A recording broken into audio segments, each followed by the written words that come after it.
Hoy vamos a tener una conferencia que forma parte del programa de formación Planificación Estratégica en la Administración Pública Local que lanzó la Unidad de Coordinación del Plan Estratégico el año pasado.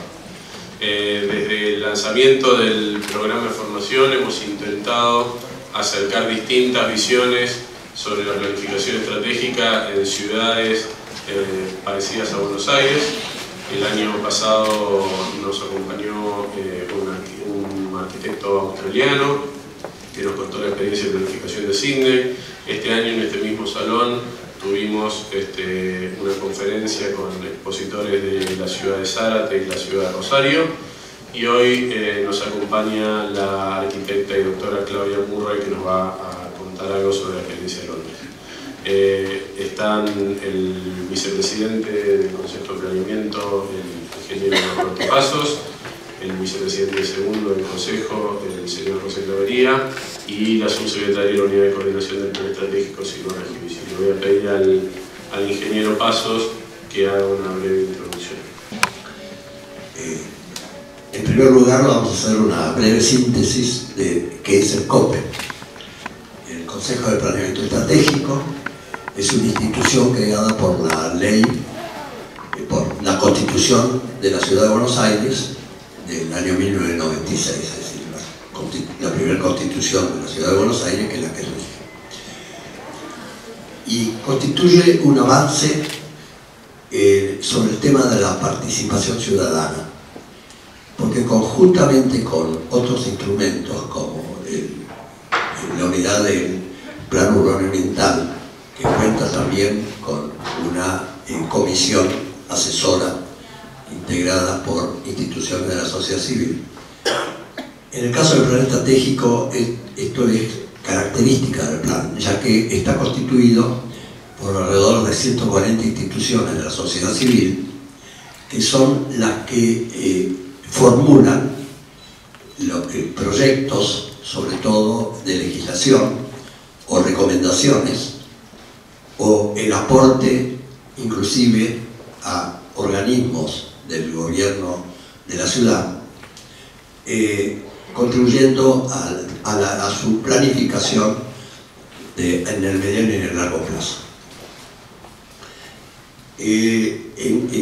Una de las actividades iniciadas el año pasado por el COPE es el programa de capacitación, que está fundamentalmente dirigido a los miembros que constituyen la conducción de las comunas, que es otra institución creada posteriormente por ley de la ciudad, donde, en la cual la ciudad está dividida en comunas que tienen sus representantes locales y que progresivamente van adquiriendo las facultades relativas a algunos puntos concretos de la gestión de la ciudad, y donde también se da el presupuesto participativo. Y en este sentido, por eso el plan estratégico ha considerado fundamental colaborar con la capacitación de las personas que contribuyen en esta institución.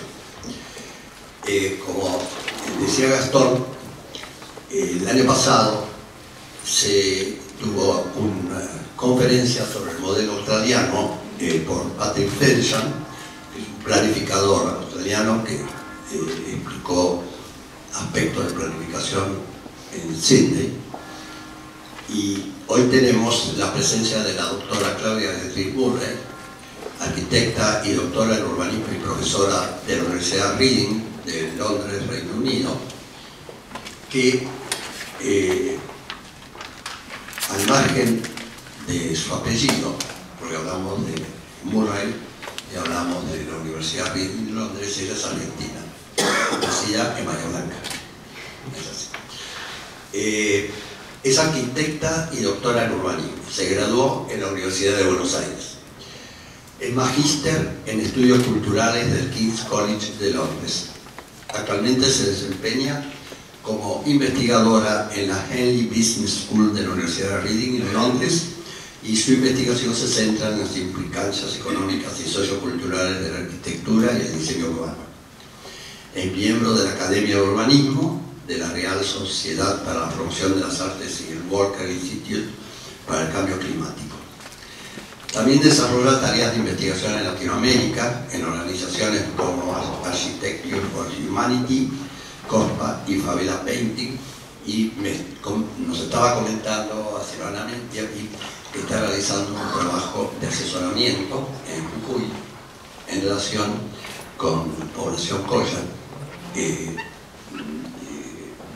Bueno, muchas gracias a todos, muchas gracias por la invitación.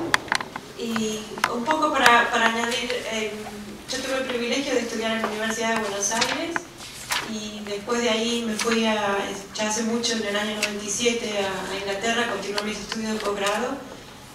Pertenezco a Henley Business School, que está en la ciudad de Reading, a la Universidad de Reading, que está más o menos a 20 minutos en tren del centro de Londres para el oeste.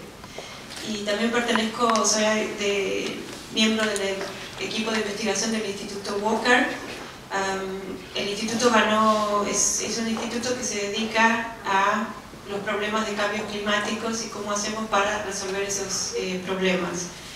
El Instituto Walker, por ahí ustedes no lo conocen, pero ganó en el año 97, en el 2007 el Premio Nobel de la Paz por los trabajos que estamos haciendo contra el cambio climático, que fue un premio Nobel compartido con el Instituto de Al Gore de Estados Unidos. Así que bueno, en realidad represento más de una institución, también represento Arquitectura para la Humanidad, que es un grupo que empezó en Estados Unidos hace 15 años, donde hacemos trabajos de dar nuestras experiencias como diseñadores, donde se necesitan, tenemos mucho trabajo por ejemplo en Haití, en África, en el este de Asia, y tenemos un proyecto aquí en Argentina que es con el grupo Colla, como decía Norberto, en Jujuy, con distintas comunidades. También represento a la Academia de Urbanismo de Londres, que es una academia más bien joven, tiene más de 6 años, pero menos de 10. Y pertenece Richard Rogers, una serie de arquitectos que estamos interesados en la parte social, más que nada de la ciudad. Y bueno, y ahí no pertenezco a ninguna otra academia.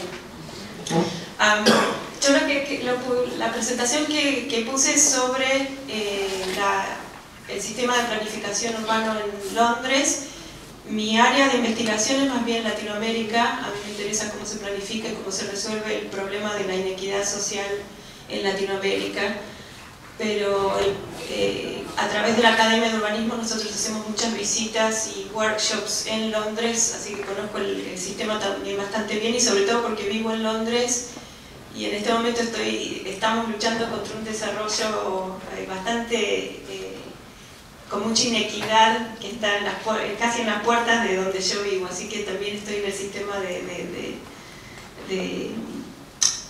digamos, de comunidades, de cómo las comunidades responden a desarrollos que son un tanto predativos de urbanos. La próxima. Lo que voy a presentar, perdón, podemos volver a la primera. Lo que voy a presentar es entonces el plano estratégico actual de Londres, que fue formulado en el año 2004. Igualmente nosotros tuvimos un cambio de planificación urbana muy grande en el 2011, donde la planificación dejó de ser lo que sería de arriba hacia abajo y es todo de abajo hacia arriba. Eso fue un cambio de mentalidad muy fuerte que tuvo efecto desde el 2011. Entonces el plano se mantuvo, el plan estratégico, pero se variaron algunas cosas para adaptarlo al nuevo sistema de planificación. Londres es una ciudad entonces con 2000 años de historia y es una ciudad global, que eso es también bastante importante de entender. Ustedes conocerán el trabajo de Saskia Sassen, que es una socióloga que estudió también en la Universidad de Buenos Aires y que hoy está en la Universidad de Columbia, que escribió un libro que se llama Ciudades Globales y acuñó el término de ciudades globales, donde ella estudia 3 ciudades, Londres, New York y Tokio. Manejar una ciudad global no es fácil porque es donde las inversiones de todo el mundo van a parar ahí. Entonces el manejo de la oferta y la demanda del suelo es crucial, la transparencia de los mercados es crucial y la transparencia del proceso de títulos de propiedad y de, por ejemplo, contratos de alquiler son importantes. Entonces todo eso implica que Londres trata de atraer todas estas inversiones internacionales, pero a su vez tratando de que los londinenses puedan seguir viviendo en la ciudad y no solamente se convierta en un lugar para los jeques árabes o los multimillonarios rusos, que es lo que está pasando. Tengo varias críticas con el sistema que después las vamos a ir viendo. Londres es el centro financiero de Europa, es la ciudad más grande de la Comunidad Europea y es uno de los centros más con más conexiones internacionales de Europa. El otro sería Frankfurt, también Ámsterdam, y la ciudad que tiene más diversidad cultural del mundo, que es lo que le da la libertad de ser tan innovadora. Si uno se fija en los planes estratégicos de París, por ejemplo, comparado con Londres, van a ver que París es mucho más estructurado y, por motivos que voy a explicar ahora, Londres es mucho más, trata de ser más innovadora. La próxima.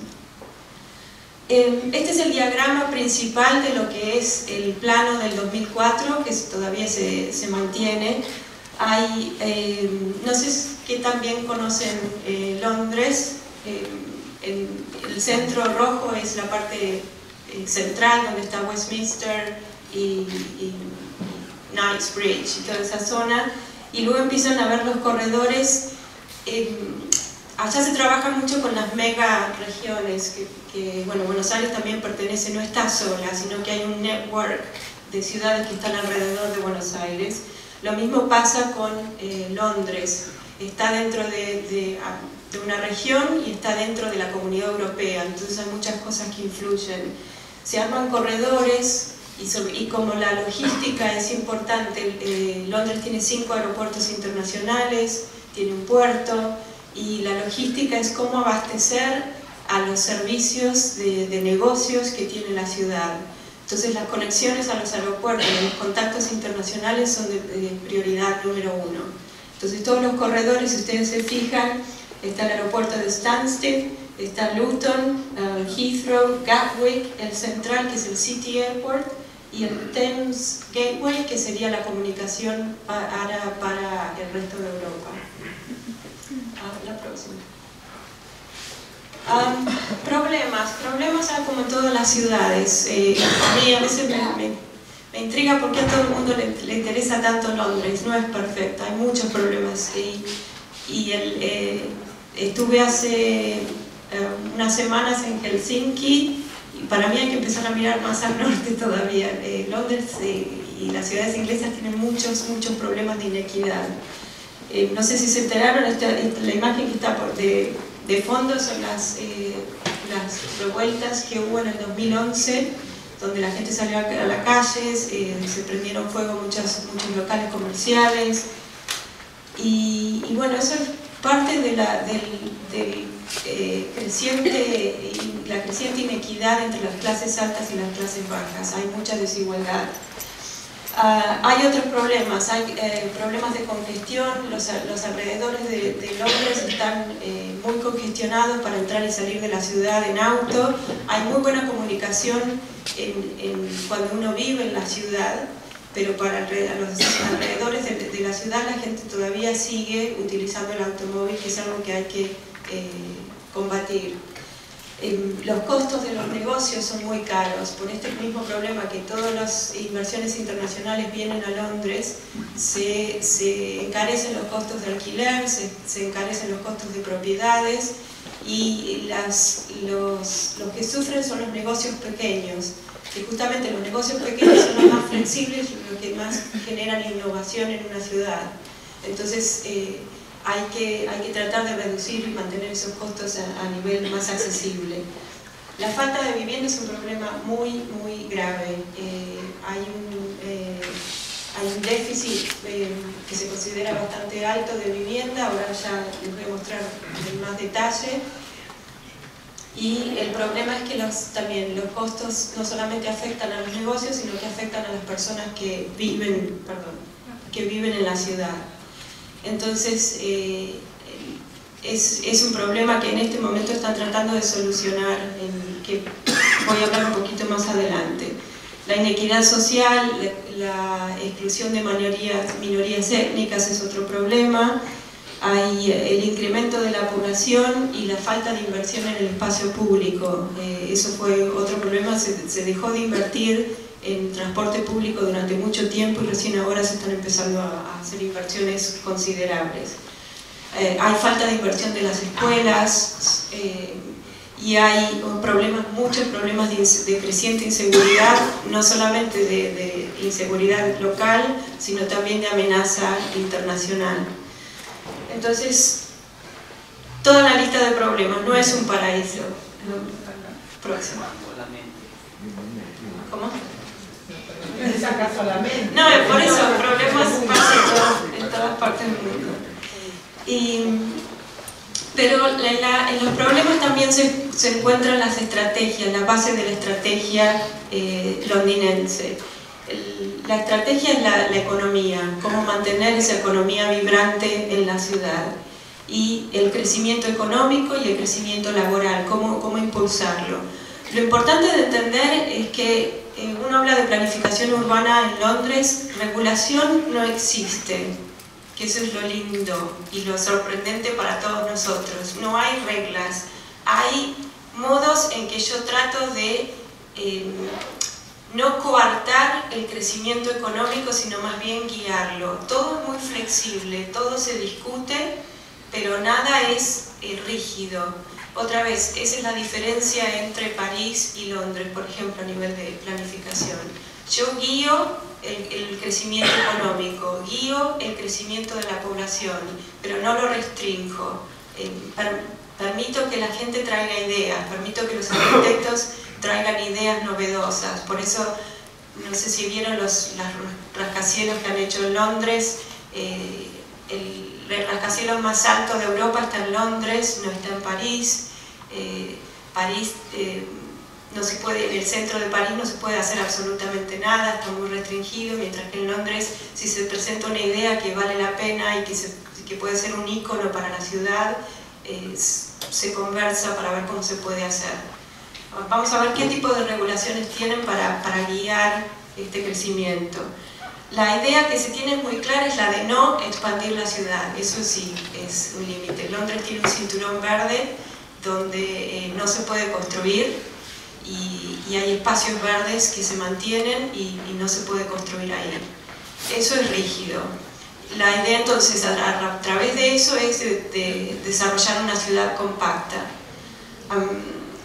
Otra idea muy importante es una ciudad sustentable. Londres trata de ser un ejemplo de ciudad sustentable para el resto del mundo, y para eso hay que controlar el uso de energía y controlar qué hacemos con los residuos dentro de la ciudad, cómo se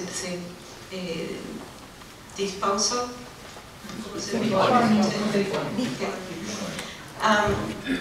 Entonces, la idea fundamental de hacer un transporte integrado al crecimiento. Entonces, si yo voy guiando cómo es el crecimiento económico con los centros de trabajo y los centros residenciales, tengo que tener una conexión de transporte de todo eso.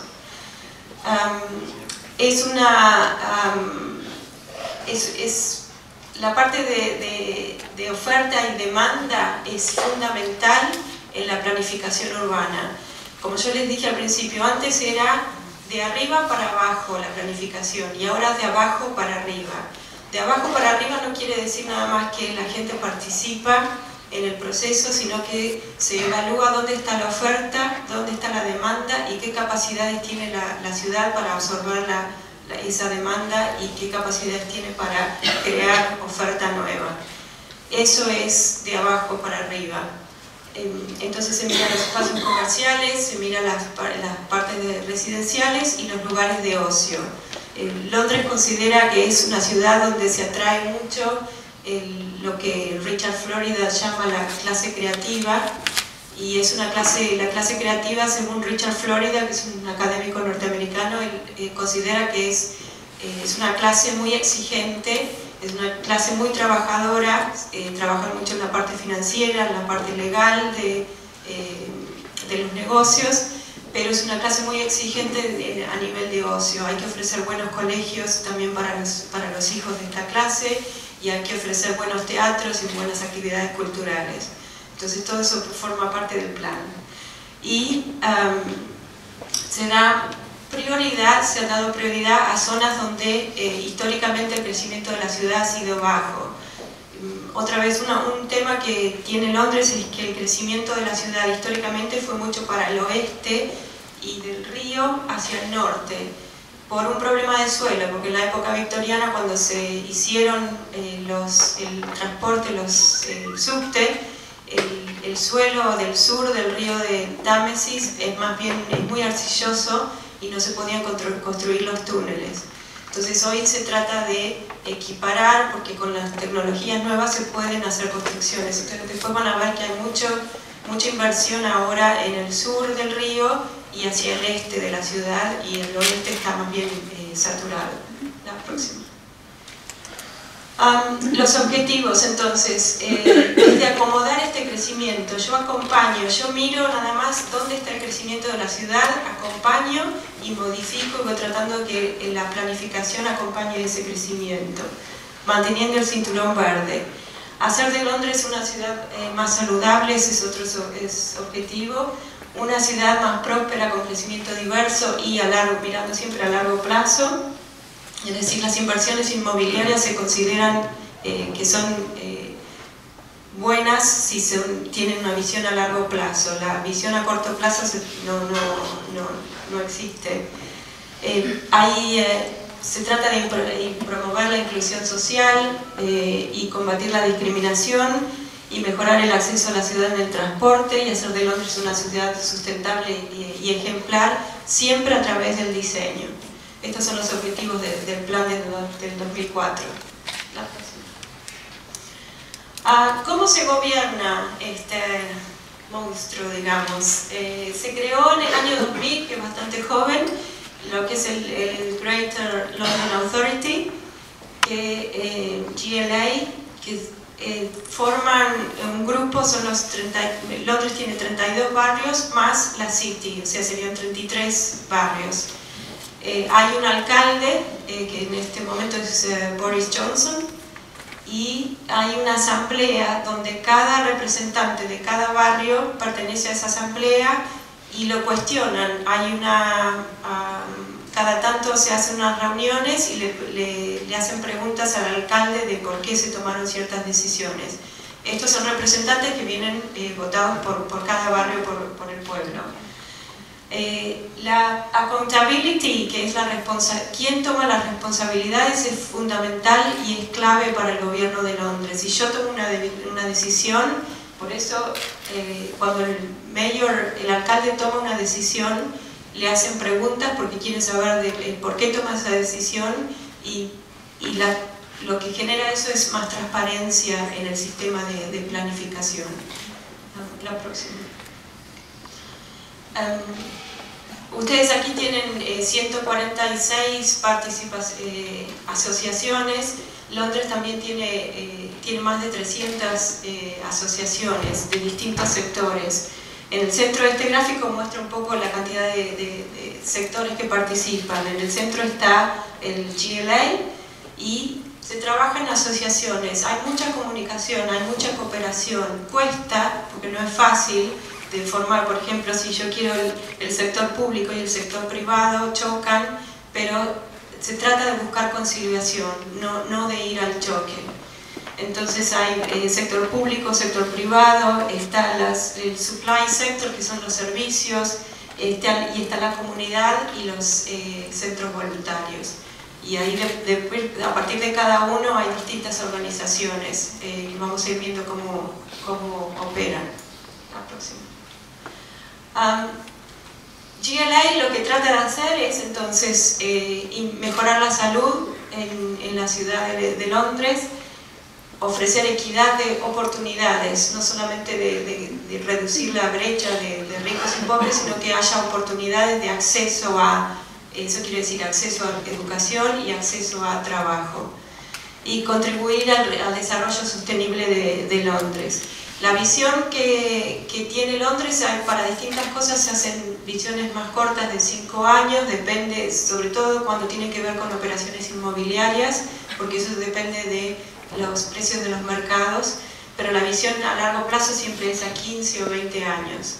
Entonces se hacen planes para reducir o cambiar cosas de acá al 2026, por ejemplo. Y Londres también es muy compleja porque pertenece a la Comunidad Europea, y la Comunidad Europea tiene sus targets para reducir, por ejemplo, emisiones de carbono. Entonces esas son reglamentaciones que vienen de afuera y que hay que cumplir. Y pertenece al ESDP, que es el European, desarrollo espacial, la perspectiva de desarrollo espacial o estratégico de Europa. Que esto está muy relacionado porque, por ejemplo, si ustedes piensan que Londres está... A ver, pasa a la próxima, creo que está ahí. A nivel espacial, Londres pertenece al nordeste europeo. Entonces está muy conectada con Ámsterdam, con toda la zona de Holanda, y también está muy conectada con París.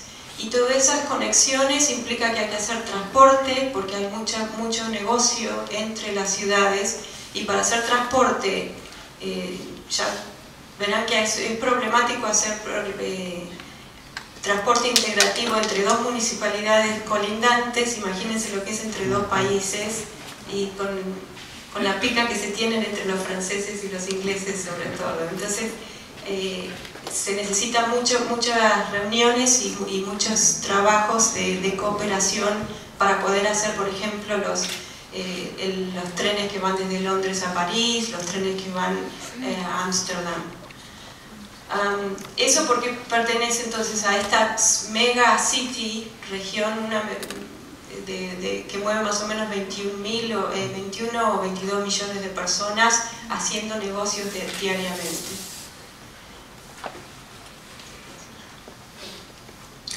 Eso a nivel de mega region, y después están dentro de la región de Londres, están todas las ciudades colindantes que yo tengo desde Cambridge, Oxford, Reading, que es donde está mi universidad, y al sur. Lo que yo les muestro aquí es solamente un ejemplo, que es la conexión de la parte oeste de Londres, donde aparecen otra vez como partes principales los aeropuertos. Eso es fundamental. Está Heathrow y Gatwick al sur. La parte que va desde Londres hasta Reading es lo que se llama, ellos se ríen porque le han puesto el Silicon Valley de Inglaterra, pero es una parte tecnológica. Después hay otras partes que son más bien dedicadas a medicina, tienen especialidades según las zonas. Lo que se trata de eso, si les recomiendo que lean el libro de Saskia Sassen, se trata de aglomerar industrias que están relacionadas. Porque entonces después todos los servicios que proveen logística, esas industrias están en el mismo lugar. Es como cuando uno va a la calle Corrientes, que creo que debe seguir estando en todas las librerías, y uno sabe dónde ir, eso genera más competencia. Al haber más competencia se reducen los precios. La próxima. Entonces la visión del GLA es la de conducir el cambio otra vez. No regulo, yo conduzco y acompaño al cambio. Maximizar el beneficio laboral y económico para que Londres no pierda su carácter, porque es una ciudad histórica. Con el centro de Londres es uno de los World Heritage Sites, el puente de Londres, y eso lo tengo que cuidar si quiero seguir recibiendo turismo internacional y mejorar la calidad de vida.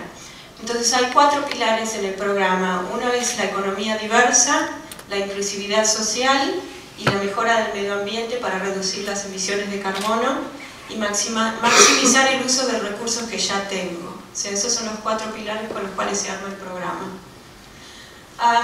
Se estudian, como yo les decía, los cambios ahora se estudian de abajo para arriba. Entonces, si yo quiero mejorar la economía, lo que tengo que ver es, primeramente, el crecimiento de la población, porque es lo que me genera más valor económico. El beneficio que tiene Inglaterra, Londres comparado con el resto de Inglaterra, es que la población de Londres es bastante joven, es bastante activa y es muy diversa, es muy cosmopolita. Entonces atraer gente joven de todo el mundo es importante porque genera mucha innovación, mucho cambio, hay mucha vibrancy, vibración, o sea, actividad. Entonces eso es un beneficio, tener esta cantidad de población joven, activa y cosmopolita. Otras fuerzas que impulsan el cambio son las fuentes de trabajo, porque yo está muy bien que reciba a toda esta gente, pero entonces ¿qué hacen? Entonces estudia qué tipos de trabajos son los que hay en Londres, pero trato de que sea diverso, porque si yo pongo todos mis recursos en una sola cosa, cuando, por ejemplo, lo que fue el desastre financiero del 2009, me quedo sin nada. Entonces se trata de diversificar los distintos tipos de fuentes de trabajo que aparecen.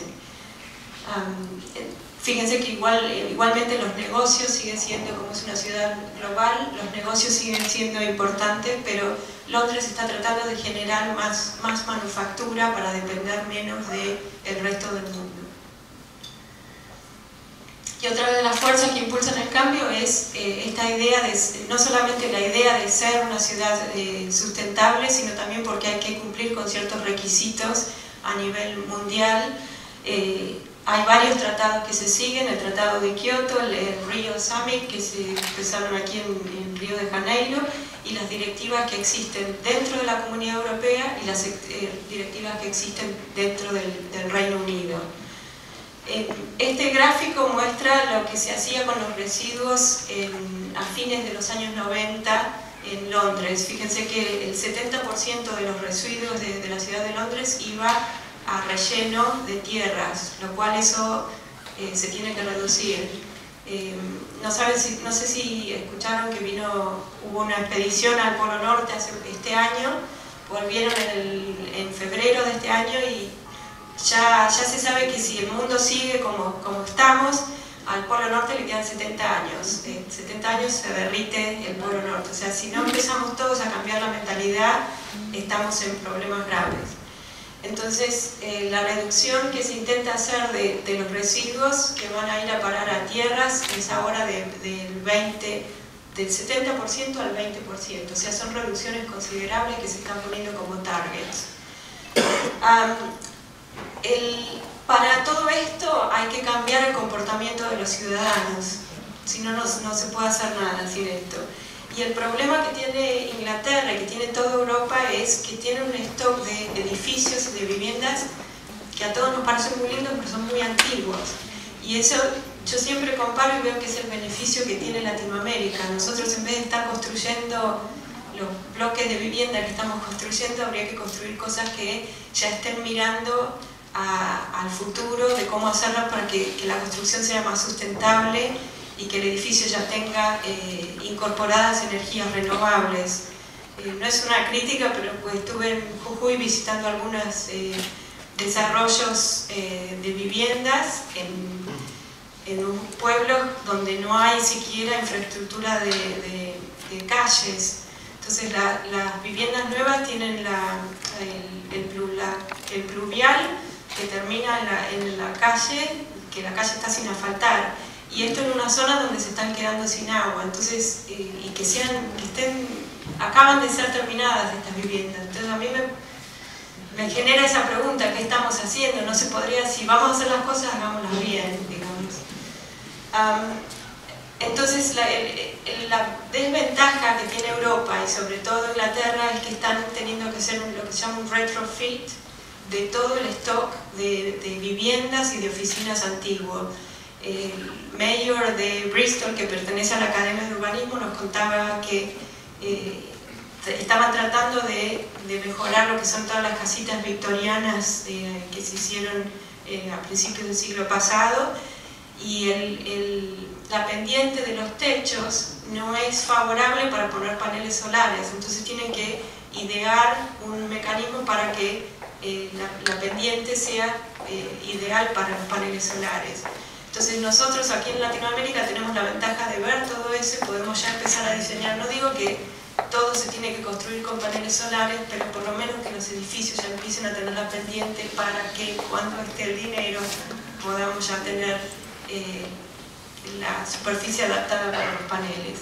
Eso en Europa no existe y se está teniendo que invertir muchísimo dinero en qué hacer con todo este stock tan antiguo. Y otra cosa fundamental es el tema del transporte y el manejo de los residuos. El target es de reducir el 60% para el año 2050 de lo que se venía consumiendo en 1990, que es más o menos el gráfico que está ahí. O sea, son reducciones considerables, 60% es mucho, considerando que en las ciudades el 70% de las emisiones vienen de los edificios. Entonces hay que empezar a reducir bastante. También se mira, otra de las cosas que se mira es el cambio de mentalidad. Si hay que cambiar la mentalidad de la gente para que hagan más reciclado de los residuos, se ven los cambios de lo que pasa en la mentalidad de la gente. Hay cambios en la sociedad en general inglesa, no solamente de Londres. La sociedad de la posguerra, después en los años 50, fue una sociedad muy dependiente. Después se transformó en la sociedad de la época de Margaret Thatcher, que fue una sociedad muy independiente, tanto egoísta, y ahora está cambiando la mentalidad y es una sociedad más interdependiente. Eso no es solamente para pasar datos, sino que sirve para entender la planificación urbana. Si la sociedad es más interdependiente, quiere decir que hay condiciones adecuadas para que la gente colabore. Entonces se utilizan mucho las sociedades civiles, se utilizan mucho las public-private partnerships, no sé cómo se llama, las asociaciones. Y se utiliza mucho lo que hay en la sociedad para maximizar el cambio. Entonces esto indica también las preferencias del estilo de vida de la gente. La gente prefiere vivir en zonas más densas ahora, donde hay mejor transporte y también donde hay menos división entre el lugar del trabajo y el lugar donde yo vivo. La gente ya no quiere más pasar una hora de viaje entre el trabajo y la casa. Y si es posible tener una oficina y tiempo para trabajar. Se usa mucho el teleworking, se usa mucho trabajar en casa. Entonces, por lo general todas las compañías están dando por lo menos un día donde los empleados trabajan desde la casa.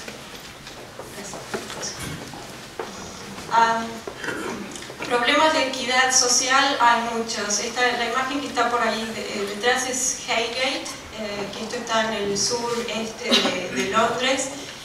Este es el tipo de soluciones que se dieron en la posguerra a la falta de vivienda. Londres, como ustedes saben, fue bombardeada durante la Segunda Guerra Mundial, perdieron muchas viviendas y fue tal el apuro de construir, que es un poco el proceso por el cual está pasando Latinoamérica, que se construyeron muchos los monoblocks con grandes cantidades de vivienda y lo que se generaron guetos de pobreza en la ciudad. Esto no solamente pasó en Londres, pasó en París, se ve en Marseille, se ve en Glasgow, en todas las ciudades europeas. Entonces ellos aprendieron que esta falta de mezcla social no es contraproducente a largo plazo, porque se generan estos guetos donde después la gente vive totalmente, no hay empatía entre un grupo social y otro. Genera más problemas. La pobreza infantil en Londres es del 39%, que por ahí ustedes se van a sorprender porque a todo el mundo le parece que en Europa no hay pobreza, pero sí. El desempleo es del 7,2%, ahora estaba reduciendo este año a menos del 7%, pero igualmente sigue siendo el desempleo más alto de todo el Reino Unido. y la concentración de los sectores más adinerados también genera un problema.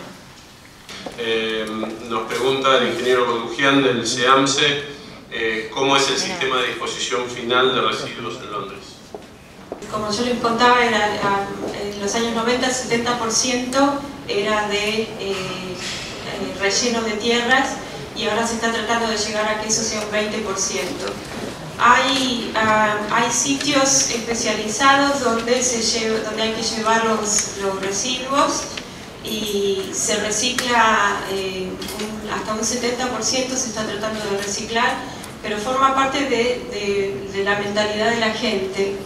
Voy a dar mi ejemplo, que es, yo vivo en el oeste de Londres, en un complejo residencial que se hizo en la época de la primera posguerra, en los años 30, y hay más o menos 6 bloques de viviendas y donde tenemos todos nuestra zona donde ir a reciclar, y todos tenemos que hay que dividir todos los residuos y llevarlos a esta zona, y bueno, el recolector viene y distribuye y todo se recicla. Eso es a nivel personal, estoy contando mi experiencia.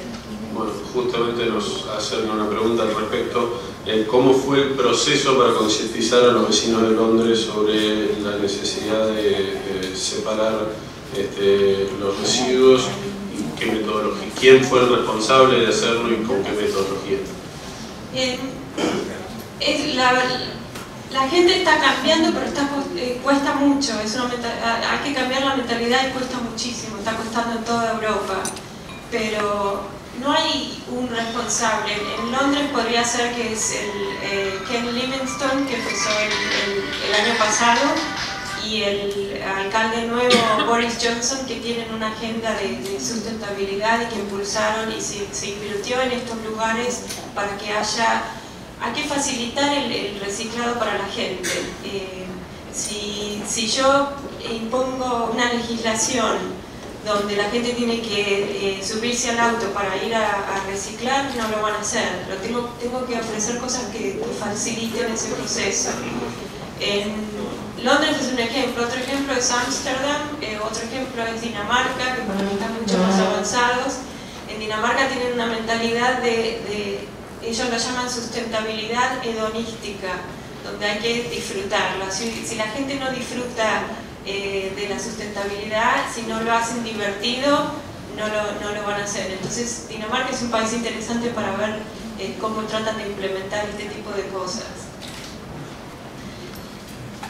También puedo hablar de una experiencia personal, porque hay un desarrollador que está tratando de hacer un desarrollo de viviendas ahí, prácticamente en el techo de nuestro espacio de nuestras viviendas.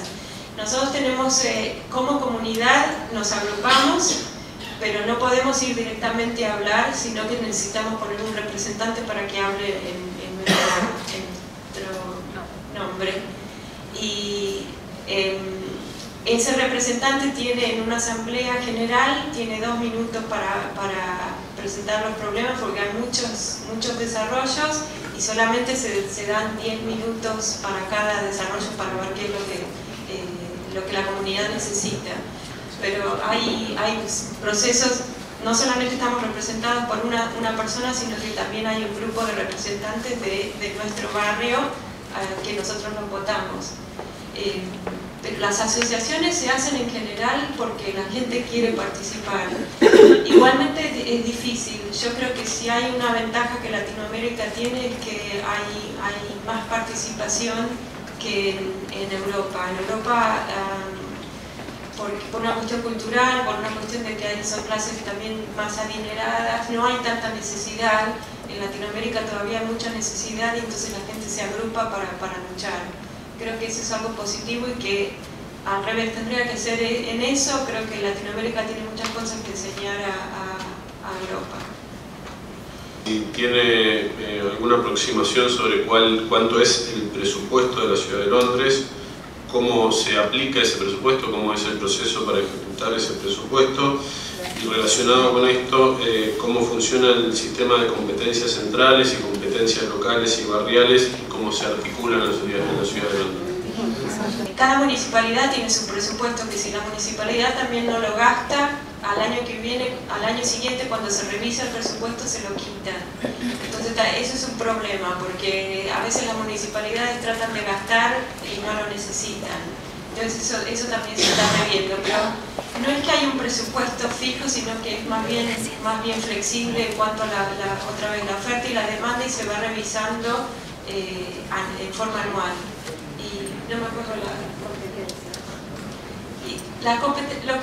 Lo que hay es mucha cooperación, se sienta mucho al diálogo y a la cooperación, y también es una cosa que me parece que en Latinoamérica nos falta, esa actitud de sentarnos alrededor de una mesa y decir, bueno, acá todos podemos ganar, a la vez que todos estamos compitiendo, pero que tiene que haber ganancias para repartir para todos, que es lo mismo que sucede a nivel internacional.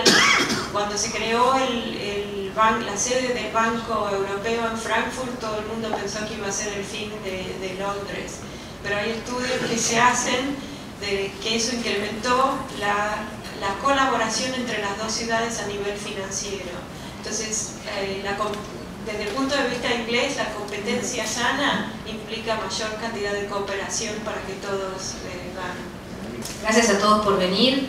Realmente, mientras Claudia hablaba con Norberto Pasos, decíamos qué interesante, porque en la exposición ha cruzado casi todos los temas de interés que desde el COPE venimos trabajando. Me parece que realmente tendríamos que seguir una tarde entera haciendo preguntas, porque tanto en disposición de residuos, en política de vivienda, en el tema de la asociación público-privada, en el tema de la densidad, nuestro equipo de trabajo, cada una de las dimensiones de trabajo del Consejo del Plan Estratégico viene trabajando, y este aporte que hemos recibido hoy de la experiencia de Londres nos sirve fundamentalmente a todo el equipo del Consejo de Planeamiento Estratégico. Yo quiero agradecer fundamentalmente a quienes hacen posible este curso de formación, porque es un enorme esfuerzo para nosotros. Las competencias del plan estratégico son de participación ciudadana y no de formación. Pero la verdad que cuando comenzamos a trabajar el año pasado distintos temas que están vinculados a las comunas, nos dimos cuenta de la necesidad de transferir a las comunas cierta capacidad de planificación que es muy necesaria a la hora de articular intereses entre los gobiernos locales, entre las comunas y el gobierno central. Entonces quiero agradecer el esfuerzo de todo el equipo para sostener este programa de capacitación, y especialmente a Guillermo Telias, que nos presentó a la doctora Murray, porque Guillermo, que además es el coordinador de la Dirección Física y profesor docente de nuestro curso, evidentemente advirtió todos los temas de interés que Claudia estaba tratando y este aporte enorme que nos ha traído. Ojalá muchas de las ideas que Claudia nos deja, este material, en conjunto con el video que se está tomando en este momento, va a quedar en la página web del COPE para que cada uno pueda ir profundizándolo y analizándolo con detenimiento, porque cada una de las filminas tiene material para trabajar todo el año. Como les decía, el Consejo de Planeamiento Estratégico es una experiencia de participación, y todos los días nosotros tratamos de incrementar las capacidades de este grupo de organizaciones y de su vinculación con el gobierno, para que esto sea un efecto multiplicador y traiga a otros a este mismo proceso de diálogo, de debate, de consenso.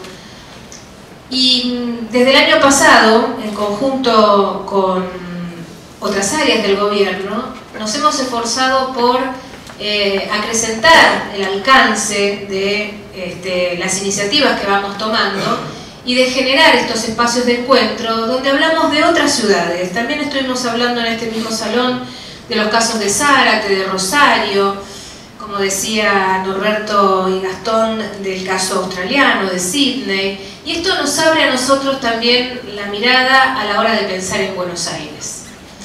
Pero planificar significa también, decía recién Claudia, la visión a corto plazo no existe, decía en Londres. Y a nosotros esto realmente nos parece algo muy raro porque estamos siempre pensando en la coyuntura y en el corto plazo, y el plan estratégico justamente es lo contrario, es invitar a pensar en el futuro, en el largo plazo, en el deber ser, o a veces en el querer ser, ¿no? ¿Qué queremos para nuestra ciudad y cómo pensamos mejorarla? Así que a mí me parece que es muy enriquecedor este tipo de encuentros, y les pido a cada uno de ustedes, alumnos del curso de formación, agentes de la administración pública, integrantes de las comunas y fundamentalmente a los representantes de las organizaciones sociales, que multipliquen estas invitaciones y estas convocatorias, porque es mucho el esfuerzo que se hace como para poder disponer de los lugares y de los panelistas, y a mí me gustaría que lo aprovechen mucho más, fundamentalmente las organizaciones del plan estratégico, que luego son las que tienen la responsabilidad en el año 2016 de fijar un nuevo plan estratégico para Buenos Aires y de pensar lejos de la coyuntura en ese larguísimo plazo. Entonces me parece que muy contente, con mucha energía, con esta exposición de la doctora Claudia Murray, a quien le volvemos a agradecer. Por supuesto, ella es argentina y su corazón está en nuestro país, pero toda la experiencia y su capacidad profesional que ha desplegado en Londres y en la Comunidad Europea debemos valorarla, porque realmente es todo un ejemplo para nosotros como argentinos. Muchas gracias, Claudia. Quiero pasar unos breves avisos parroquiales, porque después en los comités ejecutivos me dicen que no se enteran de las cosas, así que les reitero, por favor, el 8 de octubre tenemos la última clase del curso de capacitación. Esta clase va a estar a cargo del director general de presupuesto. Va a ser una clase abierta, donde además de los alumnos del programa de formación, invitamos a las organizaciones del COPE y a todos los que quieran participar. Es en la legislatura a las 9 de la mañana, el 8 de octubre. El 17 de octubre a las 5 de la tarde en el Hotel Castelar vamos a hacer la entrega de diplomas a todos los alumnos del curso de formación del primer módulo y del segundo módulo de este año. Ya está Susana Martín, que es la coordinadora del curso. Por favor, cualquier duda le preguntan a ella, pero también es un día donde esperamos contar no solo con la presencia de los alumnos, que son los que reciben el diploma, sino también con las organizaciones del COPE que vengan a acompañarnos. Y el 23 de octubre, a las 15 horas, vamos a realizar una actividad más internacional en este año, que es un seminario internacional donde van a venir panelistas que van a contar experiencias de distintos países, justamente por las experiencias de asociación público-privada. Claudia, el año pasado el COPE sancionó una iniciativa parlamentaria. Nuestro plan estratégico en Buenos Aires tiene la capacidad de enviar leyes a la legislatura. Y el año pasado sancionamos, en consenso con las 145 organizaciones que componen el plan estratégico, una ley para la Asociación Público-Privada de Buenos Aires. El 23 de octubre, si estás en el país, por supuesto te invitamos, en la Cámara Argentina de Comercio se va a hacer este encuentro internacional para profundizar el tema de asociación público-privada. Espero no olvidarme de nada. Quiero agradecerles a todos, a Norberto, a las organizaciones del COPE, a Pepe Clavería, a Gastón, al equipo de la UPE que está siempre tan eficiente en la elaboración de estos encuentros.